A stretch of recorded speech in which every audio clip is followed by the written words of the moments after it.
Good evening, and welcome to Becoming Caltech, Presentations from the Archives, the fourth in our series of presentation events on the Caltech of the 19 teens and 1920s. I'm Peter Colopy, University Archivist at Caltech, and I'm going to start us off by introducing my fellow presenters for this evening. So I'd like to introduce Judith Goodstein, who is Caltech's University Archivist Emeritus, and Elisa Picchio, who is Caltech's Archivist for Digital Collections Development.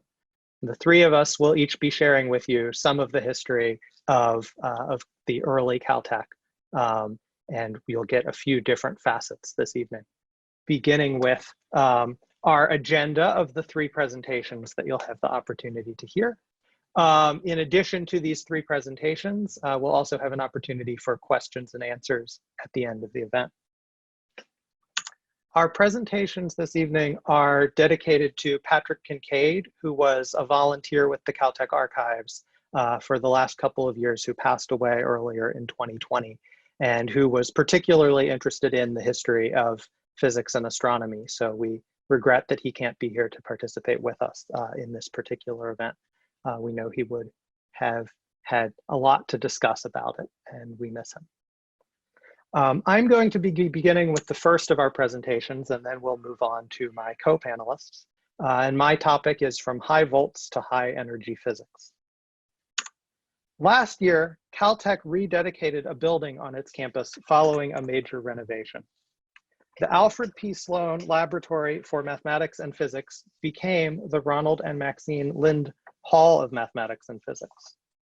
Lind Hall occupies a structure which is now 97 years old and has evolved over that time with the disciplines of physics, mathematics, and electrical engineering. The building, constructed in 1923, originally had a few names, including Edison High Tension Laboratory, High Voltage Research Laboratory, and High Potential Research Laboratory, but it was generally referred to as High Volts. It was the fifth permanent building on Caltech's campus, after Troop Hall, Gates Laboratory of Chemistry, Culbertson Auditorium, and the Norman Bridge Laboratory of Physics. Astrophysicist George Ellery Hale, as a Caltech trustee, conceived of the laboratory as part of a strategy of persuading experimentalist Robert Millikan to come to Caltech. Millikan was tortured, his word, not mine, by his decision of whether to come to Caltech or stay in his position at the University of Chicago. Hale's fellow trustees, Henry Robinson and Arthur Fleming, both of whom became namesakes of buildings on campus, were also on the board of directors of the local electric company, Southern California Edison. Hale proposed to them that if the Edison company bought Caltech a new laboratory, both parties would benefit. I believe the company would get its money back, he wrote, in the form of new information regarding insulation and other problems connected with high voltage lines, not to speak of the advertising value. Hale was right. The company's interest came from their decision around 1920 to change their transmission lines from 150,000 to 220,000 volts.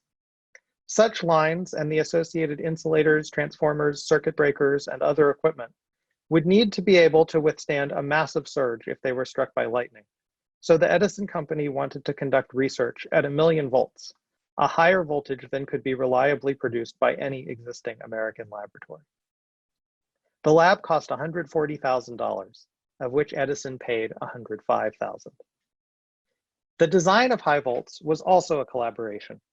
Millikan provided specifications, including a requirement that the building have ventilation to allow ozone to escape, but also not let in light. The interior was dominated by a single large industrial space packed with high voltage apparatus, including two key pieces of 1,000,000-volt equipment. A 1,000,000-volt surge generator produced rapid impulses of artificial lightning. In addition, Royal Sorensen, who founded electrical engineering at Caltech when he was hired in 1910, invented the cascade transformer in 1922, an innovation simultaneously made by others in Germany. And he designed a 1,000,000-volt model, composed of 4 250,000-volt transformers built by Westinghouse, which each weighed 22 tons for high volts.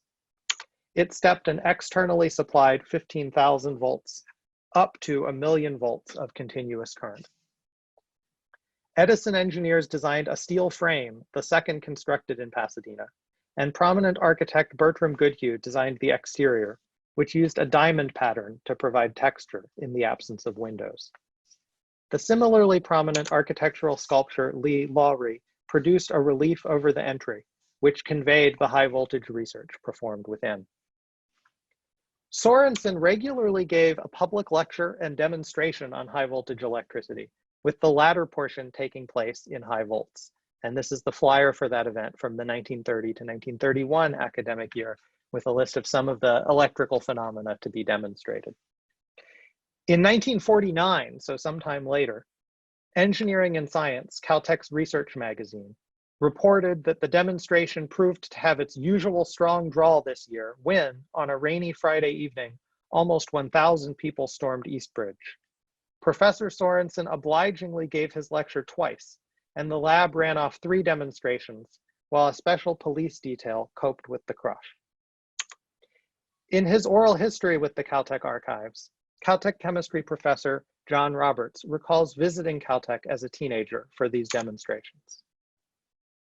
Well, they had the Sloan building.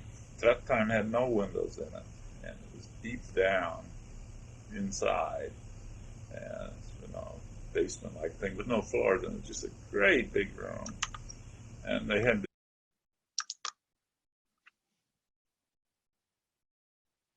these big girders up at the top, and then this room, the floor of it was filled with all kinds of electrical equipment, enormous transformers and condensers and so on. Big, swooping insulators, and very, very impressive. It looked like Frankenstein's laboratory for sure, and great big rings, stuff. Kind of mushroom rings, they used to shoot sparks off of. So, well, anyways, you used to take you in there in groups, very dark, and it shut the door, and just barely see just some dim lights in there. And then they charge up these things, and they'd start shooting off sparks. So they'd have this horn gap where they start with wires, like this, and get up higher. That was really impressive to watch those things go all the way up to the ceiling and then crack, and they disappear, and they make this noise as they go off. Then they charge up these condensers and shoot off big sparks and blow up some blocks of wood and stuff like that. According to that same 1949 issue of Engineering and Science I quoted earlier, these facilities have been used to aid Southern California Edison in the development of high voltage transmission lines, to furnish lightning protection of oil storage tanks, and to test insulators for numerous utility companies. The transmission lines tested at high volts made it possible to transmit electricity to Southern California from the Hoover Dam in Nevada. Among the other significant inventions of the lab was a vacuum switch designed by Sorensen and Millikan, which was manufactured for aircraft and other industries and allowed for the switching of very high voltage electricity. Going back to 1921 though, as Hale saw it in his letter to his fellow trustees, high volts would have an entirely different benefit for the physicist he was then trying to recruit. Millikan, he wrote, would also have the advantage of using enormous voltage to bust up some of his atoms. This possibility, which no other laboratory could match, is what excites him. When a man gets on the trail of the philosopher's stone, even if he isn't after gold, you can accomplish a great deal by offering it to him. Hale's reference to the philosopher's stone was not merely a literary allusion to alchemy. He was actually suggesting that Millikan's interest in the lab would be alchemical in nature. Millikan was interested in taking apart atoms and discovering what they were made of, and he was also seeking to transmute matter from one element to another by reconstructing the nucleus. In 1904, Millikan had already written that the dreams of the ancient alchemists are true, for the radioactive elements all appear to be slowly but spontaneously transmuting themselves into other elements. In 1912, Millikan believed he and his student George Winchester produced hydrogen ions from aluminum using high voltage electricity. In 1919, Ernest Rutherford persuaded more physicists that he had caused nitrogen atoms to eject protons by bombarding them with alpha particles. In the 1920s, several scientists claimed they had turned various metals into gold using electricity. It was a renaissance of alchemy. Although Millikan submitted a grant proposal for support for this research in 1921, and although he, Hale, and Caltech occasionally referred to the high voltage laboratory as intended for investigations inside the atom, Millikan never published the results of his efforts to transmute matter at Caltech, nor can evidence of it be found in his surviving laboratory notebooks. In an article on the subject, historian Robert Cargan suggests that these efforts may have in fact been made, but were unsuccessful, adding that Millikan, quote, preferred to bury quietly unfruitful enterprises. His position as fundraiser for an exciting new research center made such unpublicized interment a practical necessity. Ultimately then, the new lab would find other uses. Charles Lauritsen, who received his PhD from Caltech in 1929 and remained here for the rest of his career, made high volts a key site for high voltage X-ray research, building the first 1,000,000-volt X-ray tube there in about 1930. Lauritsen soon became interested in the medical applications of this device, writing in his patent application that radiations substantially the frequency of the gamma radiation from radium may be obtained from the tube, and that such tubes can therefore be employed as the full equivalent of radium in the treatment of disease or for therapeutic purposes. Although Caltech biologists steered clear of medical applications at this time, its physicists did not. Millikan enlisted local physician Sealy G. Mudd, whose mother was already donating a geology building to the institute in memory of his father, mining tycoon Sealy W. Mudd. This is a bit of an aside, but that building is now typically called North Mudd, as the younger Mudd later donated an associated building named after himself as well, South Mudd. I, for one, didn't realize until I was preparing this talk that the two buildings are named after two different men. To return to our story, Millikan enlisted the younger Mudd in a partnership researching the therapeutic effects of Lauritsen's 1,000,000-volt X-ray tube compared to lower voltage radiation already available in hospitals. And the Los Angeles County General Hospital began to bring cancer patients to high volts for radiation therapy. Although he was independently wealthy and didn't receive a salary, and indeed donated money as well as time to the project, Caltech appointed Mudd Research Associate in Radiation, and later, in 1935, Professor of X-ray Therapy. Physician Clyde Emery was made Assistant Professor of X-ray Therapy at the same time.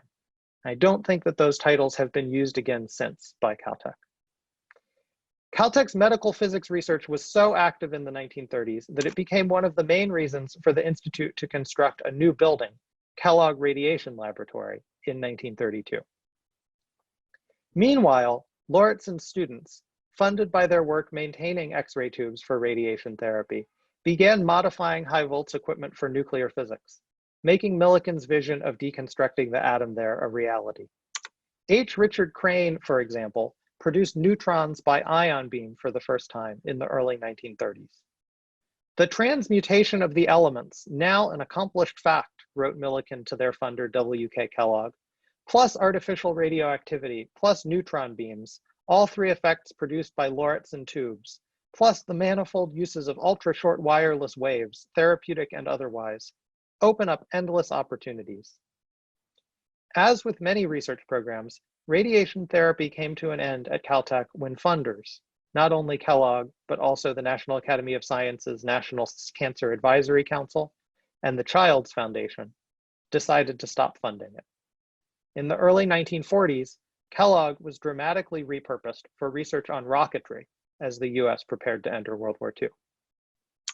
High volts retained its unusual single-room architecture until 1960, when Caltech renovated it into the Alfred P. Sloan Laboratory of Mathematics and Physics, producing a more conventional internal structure with windows, which you can see under construction here, and 5 floors of space, including new basements, rather than a single large room. By this point, the building had had a storied career contributing to electrical engineering, nuclear physics, radiation therapy, spectacular public demonstrations, and even science we might call alchemy. So thank you. I'm now going to introduce our next presenter, Judith Goodstein, whose topic will be the life and times of mathematician Olga Taussky-Todd. And before Judith begins, I just want to note that this presentation is an opportunity for us to travel a bit geographically. The period of Taussky-Todd's life that fits into our chronology in the 19-teens and 1920s. We're going to hear about taking place in Europe, and we'll hear some of the developments in science and particularly in mathematics that parallel our Caltech story, but are in Europe at that time. And then we'll get to go a little into the future from the perspective of our series and hear about Taussky-Todd's later career here at Caltech. So please. Thank you, Peter. In 1957, Olga Taussky-Todd arrived at Caltech as a research associate in mathematics. By the time Olga had received the offer from Caltech, she had distinguished herself as a prolific and influential mathematician in the field of matrix theory and number theory, as well as a teacher and collaborator. She was 51, a mathematician of considerable range and accomplishment, whose long and winding Caltech career would parallel the evolution of the school's mathematics department into a first-class group in the 1950s and 60s. She was born into a Jewish family in the Austro-Hungarian Empire in 1906. She had earned a PhD in algebraic number theory in 1930 at the University of Vienna.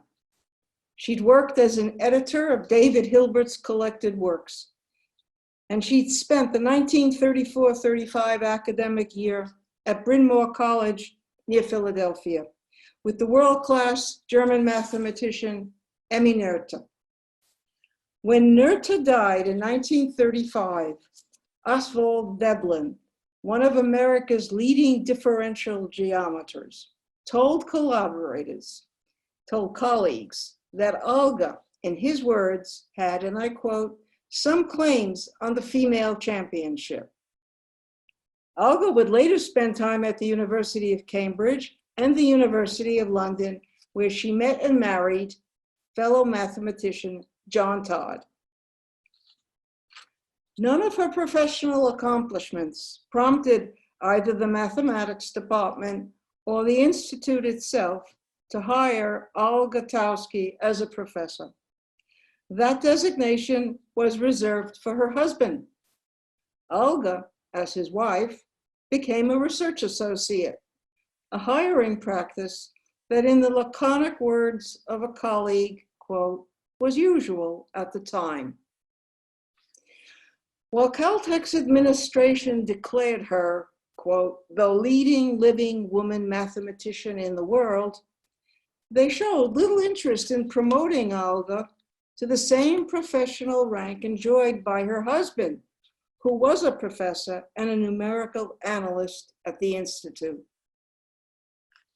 As a research associate, Olga had the right to offer a course.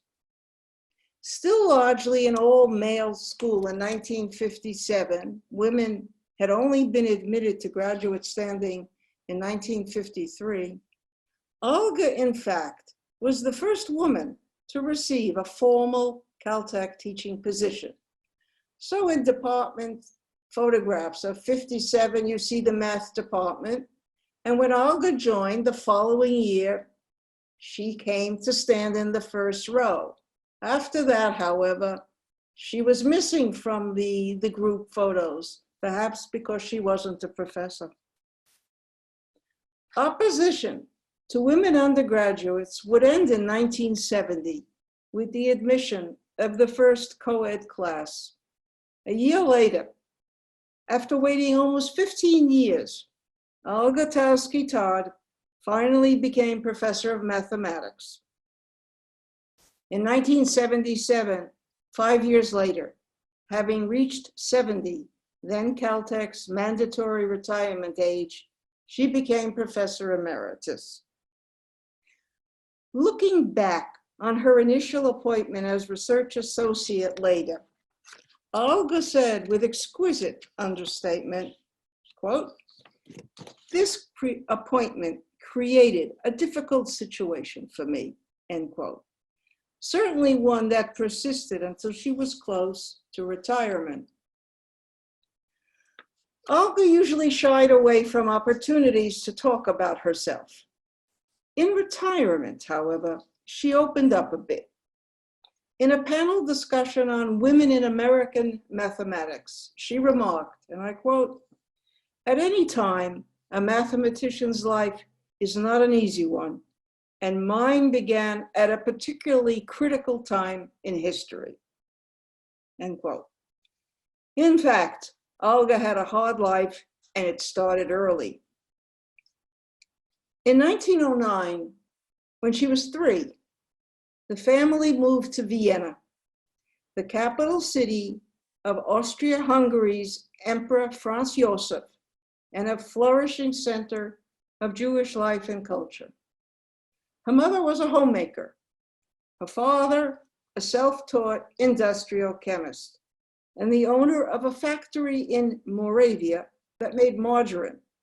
He also spent a great deal of time on the road, consulting with various food processing firms. During World War I, he became the manager of a vinegar factory in Linz, in Upper Austria.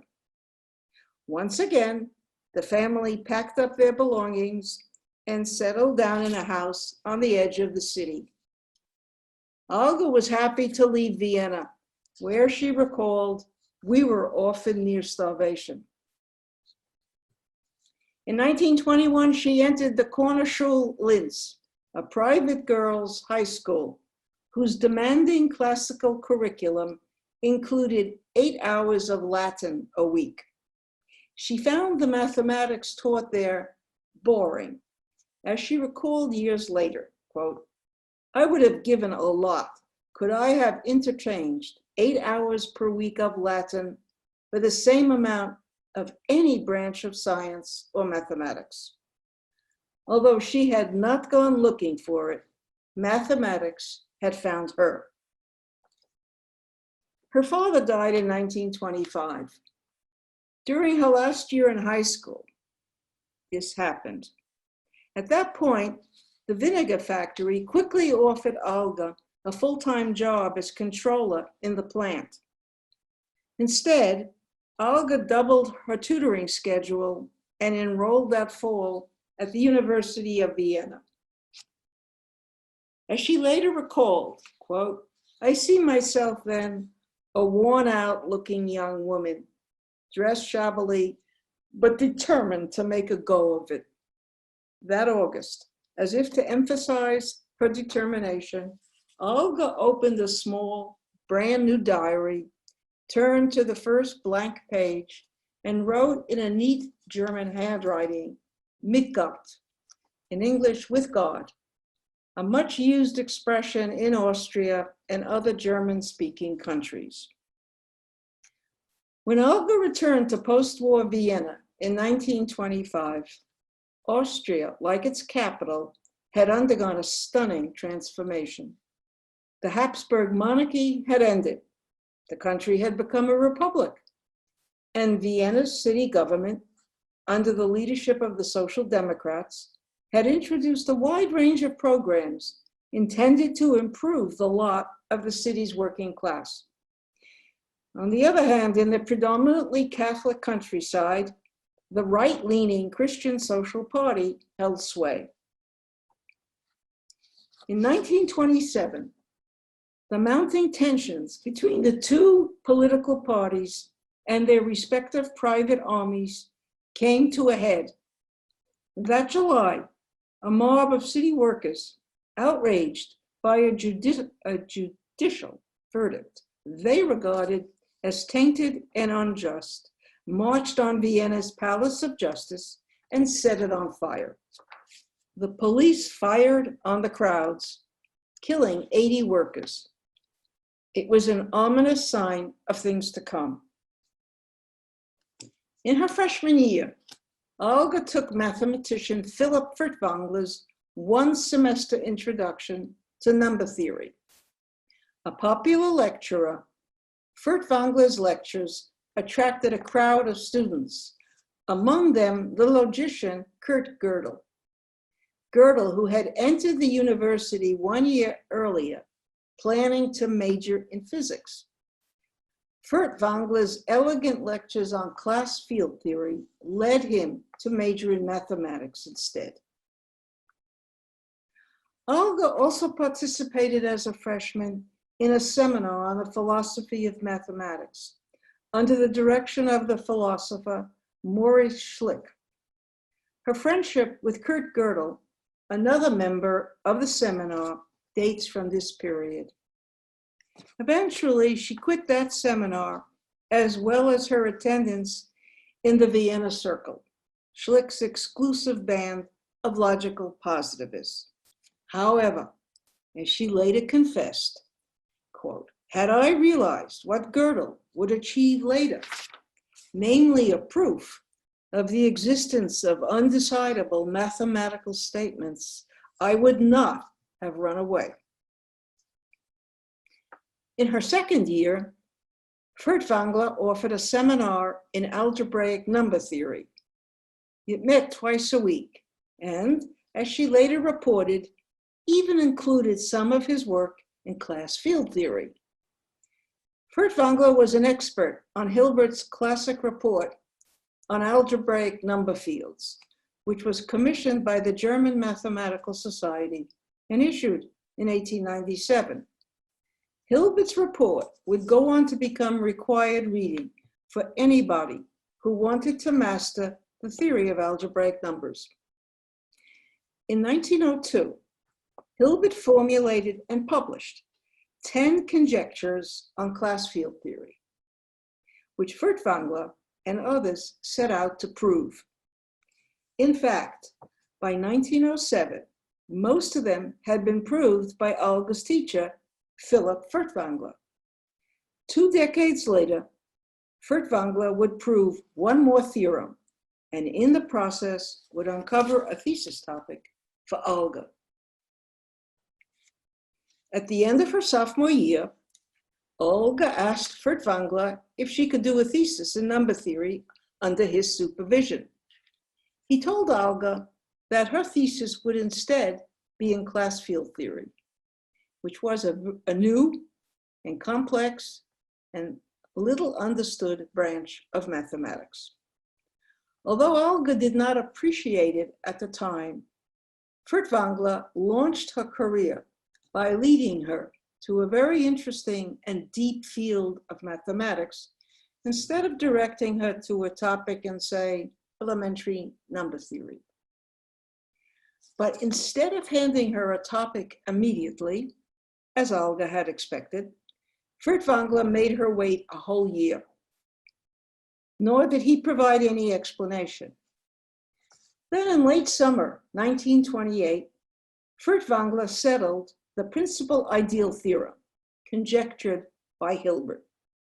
The Hamburg mathematician Emil Artin had reduced the proof to a non-trivial statement on group theory, which Furtwängler then established.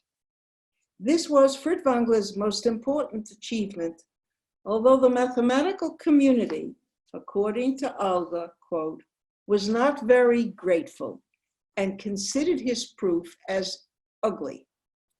In general, Olga added, the fact that he was the first one to find proofs was possibly not appreciated sufficiently.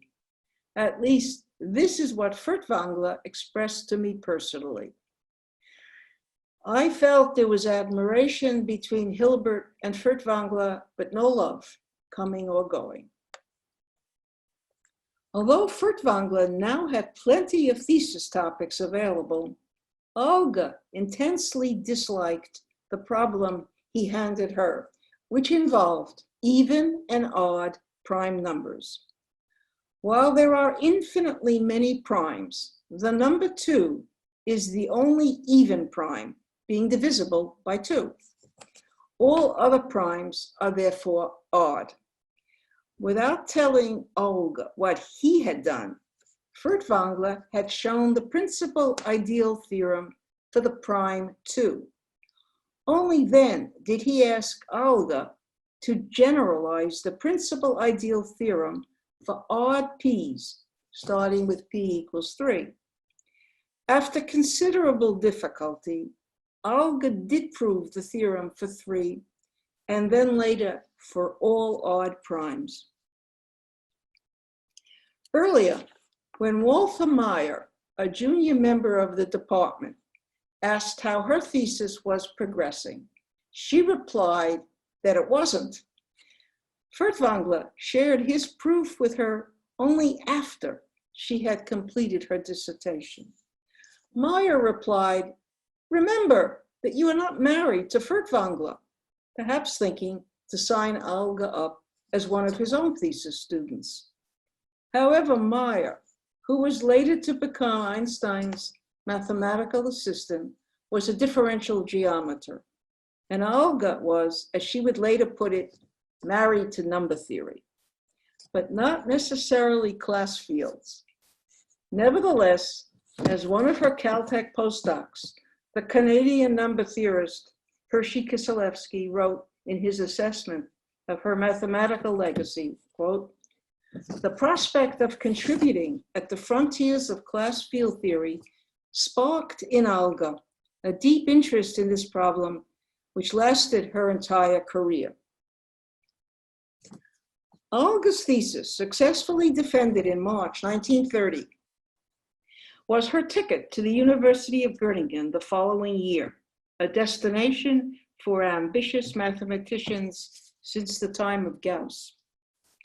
In 1931, Richard Courant, the head of the new Mathematical Institute in Göttingen, was searching for an editor with class field experience to complete the number theory volume of Hilbert's works. After meeting her, Courant offered her the editing job.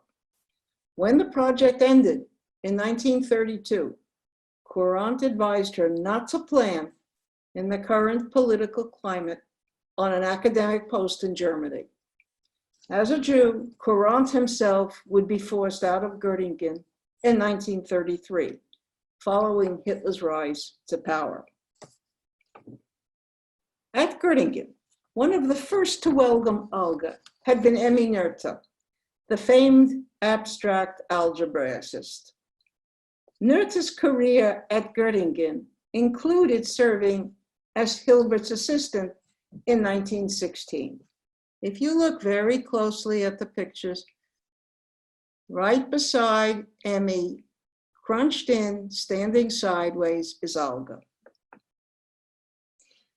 3 years later, in 1919, Emmy began lecturing in her own name at Göttingen, teaching algebra, for which she received a small income and had students of her own.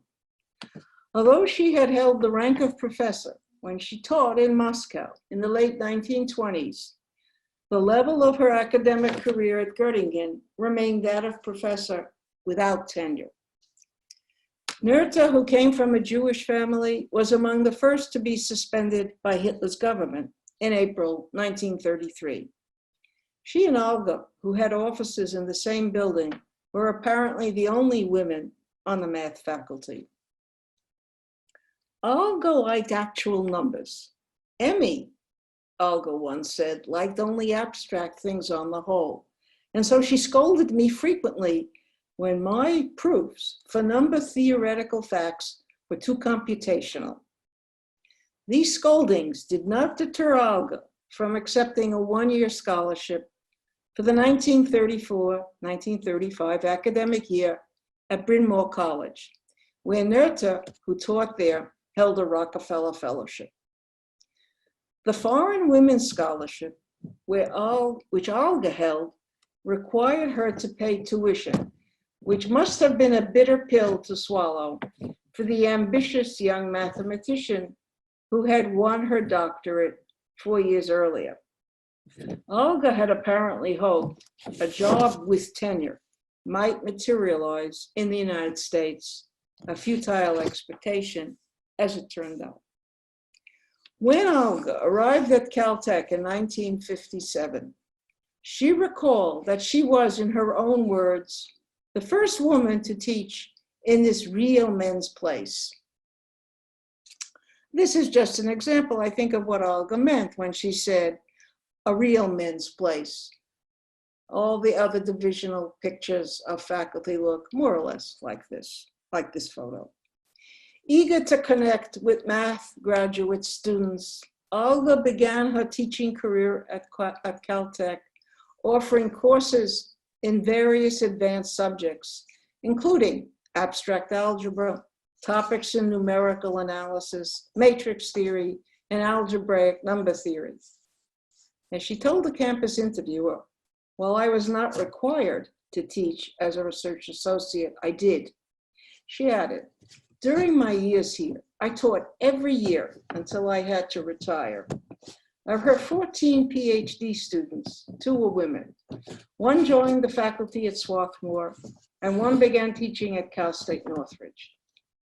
Olga later wrote, it was unfortunate that I was not in positions where I could have done much more such work earlier in my life. At the start of her career, Olga recalled wanting to work only on number theory. With time, as she writes in a 1979 memoir, she discovered that she, quote, liked to nibble at all subjects, and I developed rather early a great desire to see the links between the various branches of mathematics. Although number theory was her first love, Olga had a greater impact on her second love, matrix theory. In a recent appraisal of her mathematics, a colleague writes, quote, she was involved with many of the major themes of 20th century research in matrix theory, and the vast majority of her PhD students were in matrix theory, several being major developers of the field in the latter half of the century. Perhaps most important, she had an aesthetic sense and a taste for topics that served to elevate the subject from a descriptive tool of applied mathematics or a byproduct of other parts of mathematics to full status as a branch of mathematics laden with some of the deepest problems and emblematic of the interconnectedness of all of mathematics. In 1963, 6 years after she arrived, Olga was granted tenure as a research associate in mathematics. And Caltech's Board of Trustees was told, yet again, that she is undoubtedly the leading living woman mathematician in the world. By the end of that year, the secret must have leaked out because the Los Angeles Times named Olga Taussky-Todd one of its 1963 Women of the Year. Olga Taussky-Todd waited 14 years for her promotion to Professor of Mathematics, which finally occurred in 1971. That same year, Olga's article on sums of squares in the American Mathematical Monthly gained the Ford Prize of the Mathematical Association of America. Olga was always suspicious of history, which she described as a tricky, unscientific subject, noting that even a full-fledged biography is a function of its writer, however honest he or she may be. The memoir she wrote for the Caltech archives left much unsaid. Her epigraph reads, "The truth, nothing but the truth, but not all the truth." Regardless of what she left out, Olga Taussky-Todd's full biography still needs to be written. And before I close, I would like to thank Caltech's Dinakar Ramakrishnan, who put his deep knowledge of Olga's thesis at my disposal. Thank you and good evening. Thank you very much, Judy. And it's now my pleasure to introduce again our third speaker, Elisa Picchio, who will be presenting for us on clubs and sports of the early Caltech. When students arrived at True Polytechnic, they had the option of joining organizations pursuing literature, music, public speaking, and debating skills. These were led by students in collaboration with the faculty. The bulletin praises them highly by saying they are doing good work. When True Polytechnic Institute moved to the current campus in 1910 and steered the academic curriculum towards science and technology, it highlighted the expectation that students have serious purpose and embrace the Institute's exceptionally good moral tone. Nevertheless, moderate participation in extracurricular activities was encouraged. Between the years 1910 and 1930, student population grew greatly, and if initially the Institute has just 1 or 2 clubs, it eventually gained chapters of professional organizations, social clubs, and music groups. In addition, the associated student body managed intercollegiate athletics, organized social functions, and produced the student yearbook, the Big T. The oldest of Troops and Caltech organization was the NOMI Club, which was born as a literary society. Per its motto, it aimed to further courage, loyalty, and truth. It is said that the society's ritual adopted the legend of a race of learned and industrious nomis on the Greek island of Samothrace, hence the name. Here is the first known photograph of the NOMI Club, showing its founding members in the library of Old East Hall at True Polytechnic. The emblem of an owl perched on the crescent moon is credited to co-founder Joseph Grinnell, later an influential ornithologist, inspired by his observations of the California pygmy owl, Glaucidium gnoma californicum, in the hills above Pasadena during the winter of 1897. Here, the NOMI members are seen in the house located on Madison Street. A fun anecdote about living there that also highlights the technical depths and a certain cheekiness of Caltech students is given by Henry Gunning, NOMI member class of 27.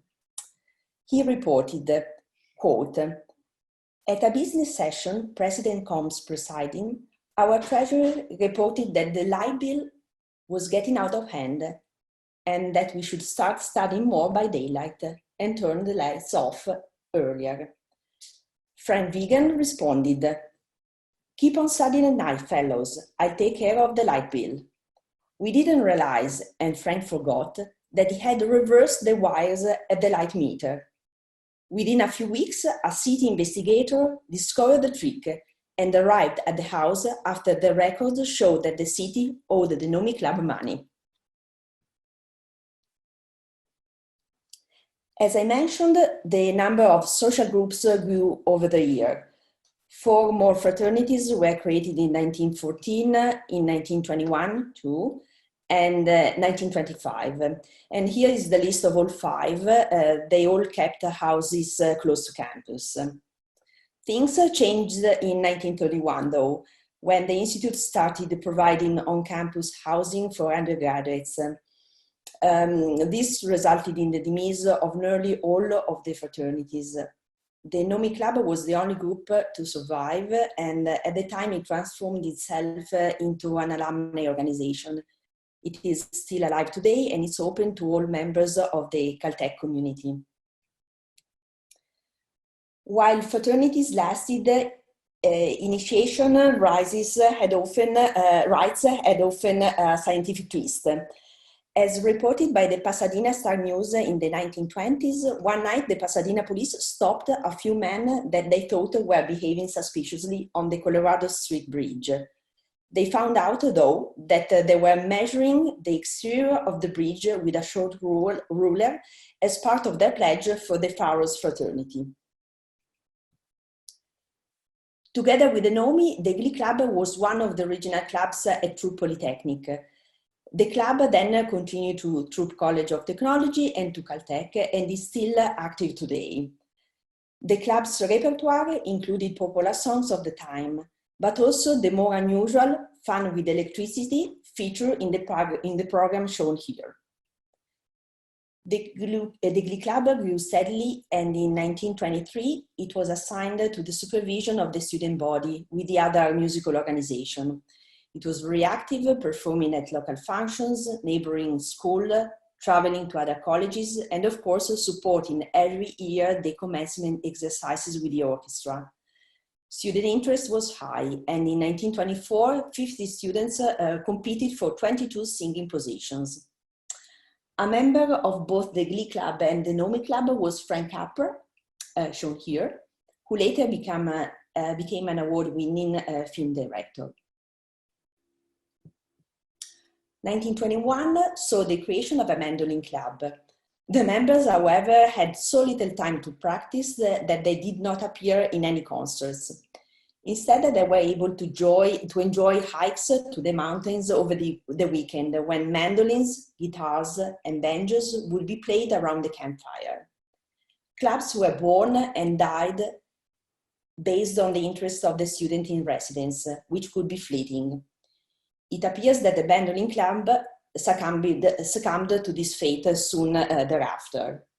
And Manton Bars, author of the Caltech alma mater Hail CIT, was in the club in his senior year. A professional musician, he was referred to as Banjo Artist Premier in the yearbook. And there was a band.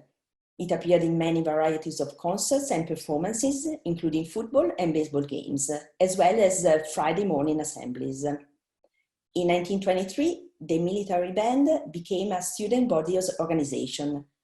And on New Year's Day, it represented the Institute by participating in the Tournament of Roses parade.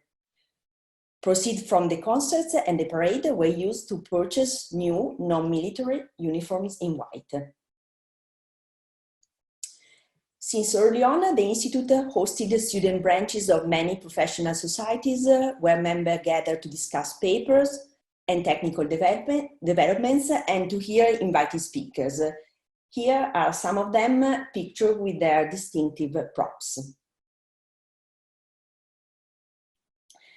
1919-1920 saw the creation of a radio club, which established a station at the Institute and promoted interest in amateur telegraphy. For its first year, the Institute provided several pieces of apparatus left by the government, but no financial aid. More instruments were loaned from members. However, the government would not issue the club a license, so the men were limited to transmit to a range of only 200 meters, a bit over 650 feet. They consoled themselves by listening to distant stations such as Honolulu and Germany. The following year, they obtained the license and began construction on a permanent set, which now would remain the property of the Institute. In 1922, an aero club was formed and began organizing field trips to local aircraft factories such as Douglas and Barnard and talks by experts. It targeted both prospective aeronautical engineers and other enthusiasts, rejoicing that, quote, aerial transportation is not a wild dream of the past, but an actuality of the present. And because of its apparent possibility in revolutionizing the world of transportation, the subject of aeronautics should be of interest to all, especially to engineers. Organizations devoted to science and technology were perhaps to be expected, but Caltech students have always had broader interest. In 1921, they formed a chapter of Pi Kappa Delta, the National Forensic Honor Society, fostering public speaking and debates. As for competitive debates, that year the upperclassmen were too busy to participate. Nevertheless, Caltech won 2 of the 3 debates scheduled for the year. Beyond clubs and organizations, sports were of course an important part of student life.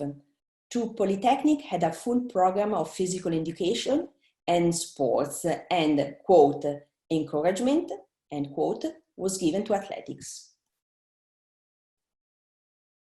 The athletic rounds included a finely equipped outdoor gymnasium, a basketball court, 2 tennis courts, a field for baseball and football, and an 8-lap running track. They were used enthusiastically by male and female students alike. After TU's transition from Polytechnic Institute to College of Technology, the bulletin exposed a more restrictive view of sports. It recited, wholesome forms of athletics are heartily encouraged. The delightful climate of Southern California afforded an unusual opportunity for out-of-door sports. But the college is steadily resolved to treat athletics as means to an end, since the daily work of the college is so important and the students so occupied that but little time can be given to preparation to intercollegiate games involving out-of-town trips. Accordingly, standards were not very high. The purpose of physical education is specified further as some progress in strength and endurance, a right carriage of the body, neuromuscular control, and of course, fair play and sportsmanship.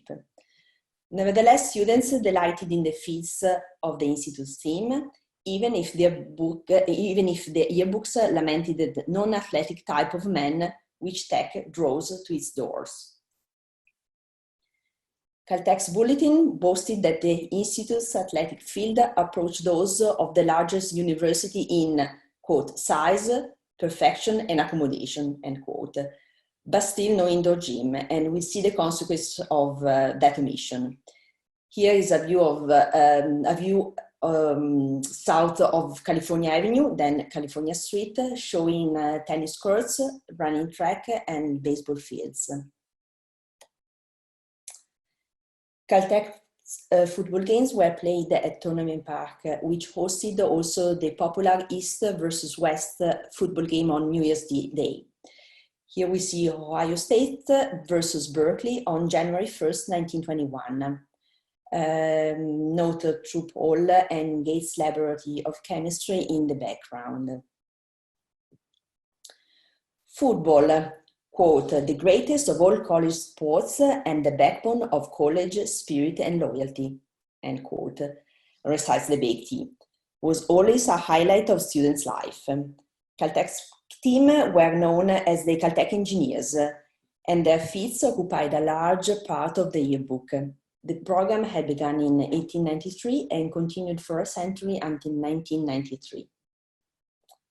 They played in the Southern California Intercollegiate Conference against Pomona College, University of Redlands, Whittier College, and University of Southern California. But the game between Caltech and Occidental College was the biggest game of the season. A memorable confrontation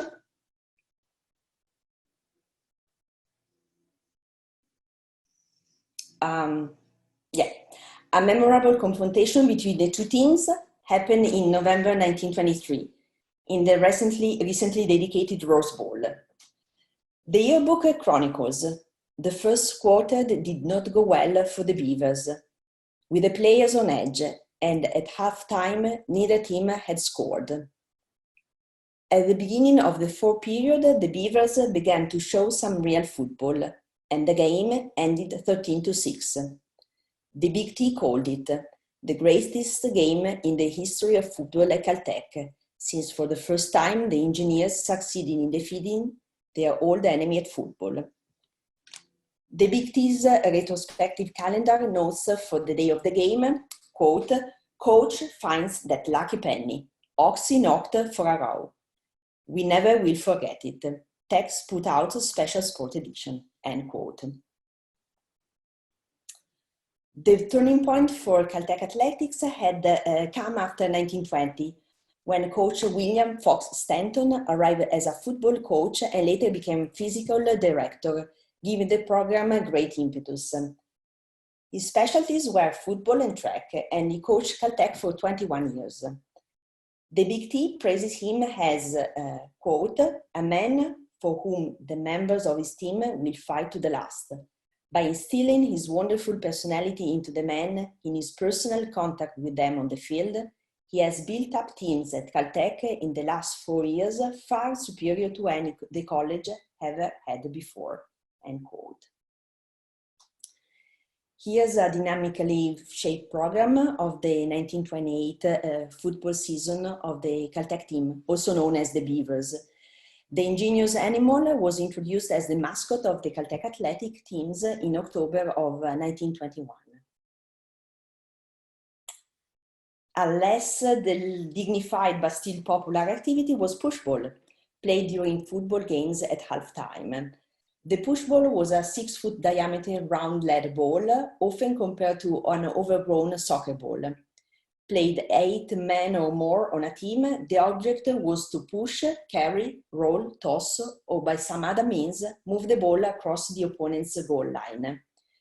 The picture shows here this halftime entertainment on the New Year's Day 1915 in Tournament Park.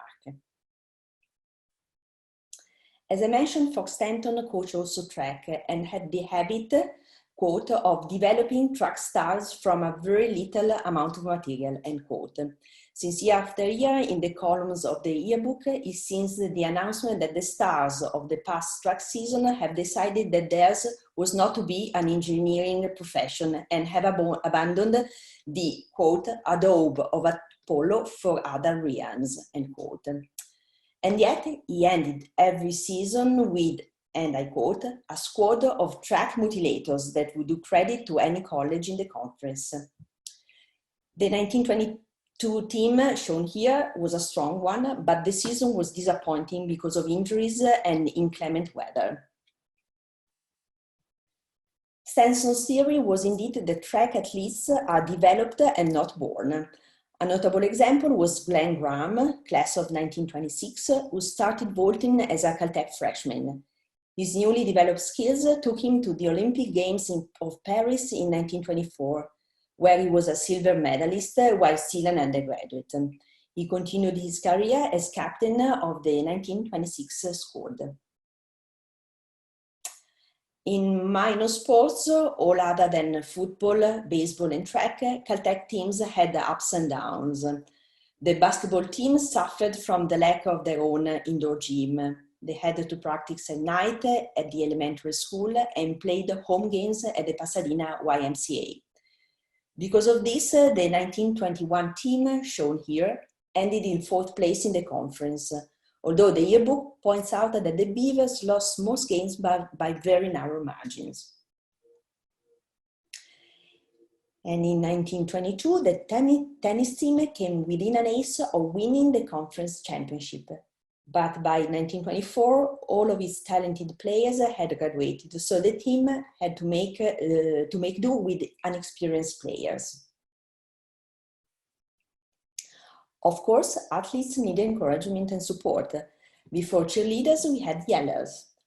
This dignified gentleman must have shed his composure as he led the audience through loud cries of motors, bridges, bevel, gears, CIT, engineers. And this concludes our overview of another aspect of student life. And after so many still images, we are very fortunate to be able to show you these students in action. And student John Burton Hatcher shot his film between 1927 and 1931 using the SECT camera. This is pushball during halftime at Rose Bowl. The ball weighed about 65 pounds when fully inflated. Here are buses carrying baseball teams and fans.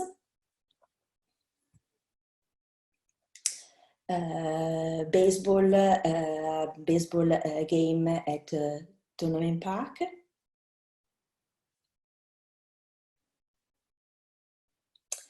And here football game, Tournament Park.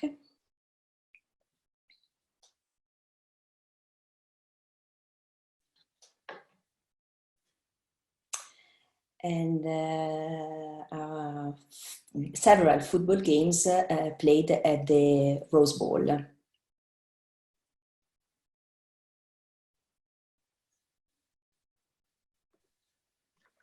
Thank you, Elisa. And so we will now have an opportunity for a few questions and answers as we wrap up our session for this evening. We have a question about Olga Taussky-Todd's religion. So what was her relationship to Judaism? In the memoir that she wrote, she never raised the matter. Never said anything. So what can I say about it? I don't want to put words in her mouth. Her father is buried in the Jewish cemetery in Linz. I can tell you that. Other than that, I don't know. We don't have the evidence to say beyond. No, I think she was, I think I once asked her something about the situation in Germany, Austria, and she said, oh, I didn't suffer compared to what other people suffered, but that was all she would say. She was private, and there were many things, as she said, that she did not want to talk about or write about. We have another extra mathematical Taussky-Todd question. Did she ever have any children? No, no children. I think she treated all of her graduate students, her PhD students, as her extended family. She was very kind to them. She would take them to the beach before their final exams or their general exams. And she said she would never treat them the way her advisor had treated her. And do we know at all what she might have left out of her memoirs? There's that very alluring line about the truth, but not all the truth. Any speculation? Well, I think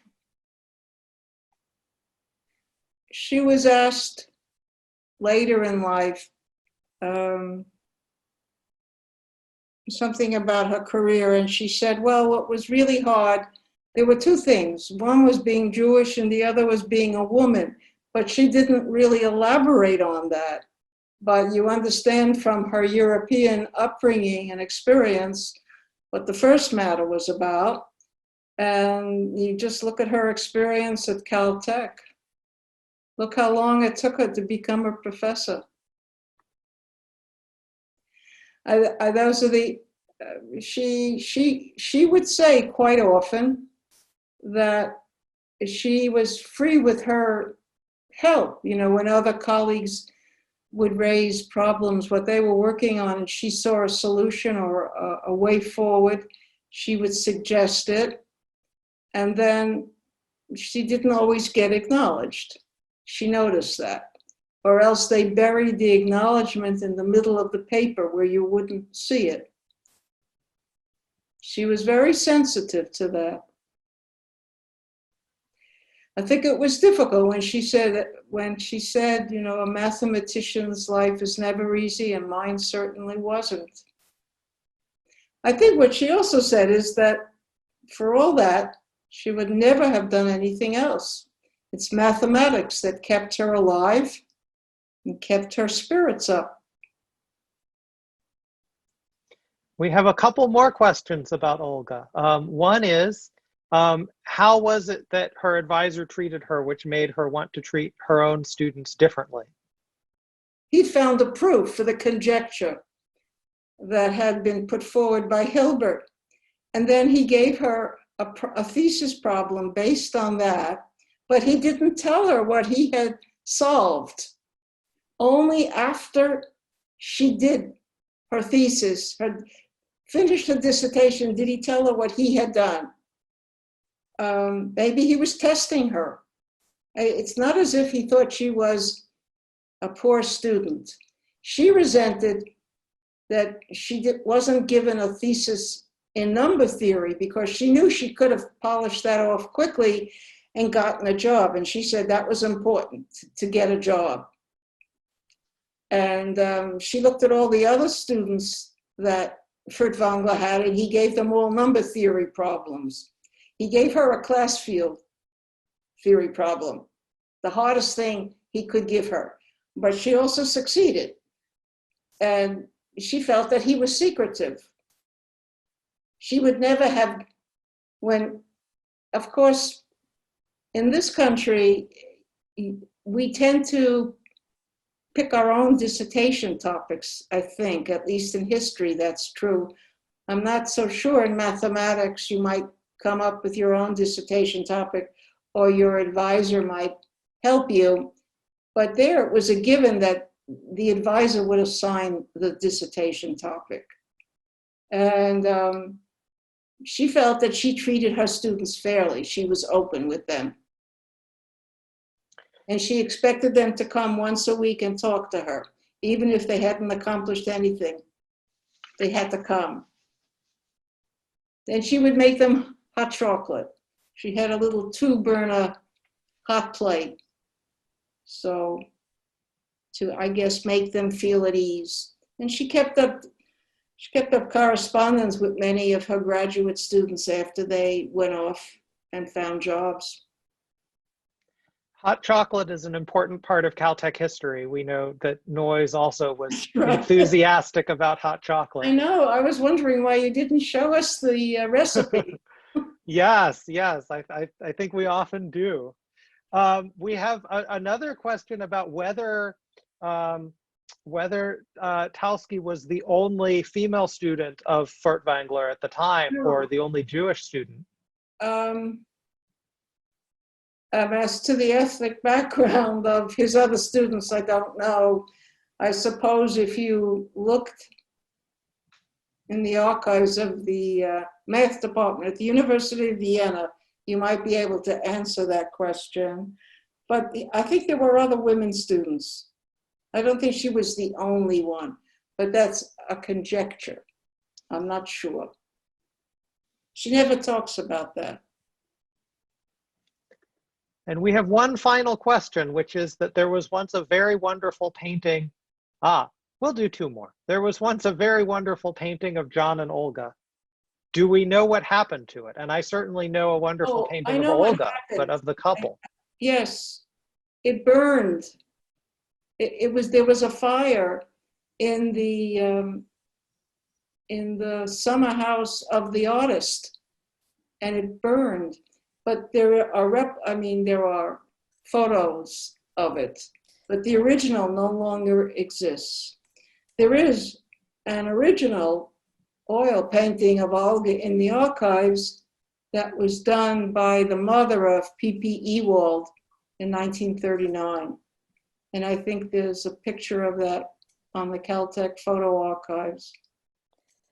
So I just posted a link to the archives image collection, and the link is the link to the digitized photo of the portrait that was burnt in the 1990s, I guess. Thank you.